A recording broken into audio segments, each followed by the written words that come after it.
Oh, no. Why did he have to say that? There it is again. Calvinism's new narrative. Calvinism's new biblical storyline. God is free in his sovereign choices from all human distinctives. We wish he had not added that last part, but he desperately wants to prove his Calvinism, so he has to stick it in where he can.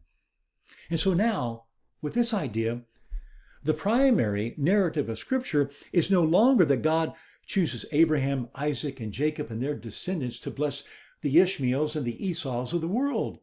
The new narrative is that God is free from all human influence and distinctives in his sovereign choices to give life to some and damnation to others. I am not reading this into Piper's theology or into Calvinistic theology. Let's hear it from John Piper's mouth. He says, God's name or his glory consists in the sovereign exercise of his freedom to show mercy and his freedom to harden. There you have it.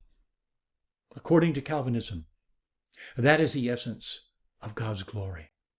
God ordains some to life and some to eternal damnation. That's awful theology. But let me get to my point here. Piper is reading that awful theology into the story of the golden calf, just as he read it into the story of Jacob and Esau. But the story of the golden calf is not about God's righteous, sovereign independence. It's all about human intercession that caused God to turn from righteous judgment to merciful forgiveness, which caused Moses to say, "Show me your glory." And when I think about that, Moses was not saying, "Oh God, you're so glorious and your sovereign independence to be free from all determinations or all distinctives in humanness and what we experience. You're free from all that in your decisions and you're righteous and all that."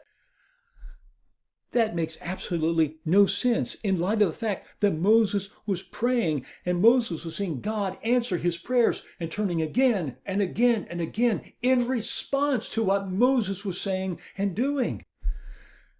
That's how the Exodus narrative is shaped. That is the direction of the flow of the Exodus narrative. And what a beautiful story that unfortunately has now been distorted.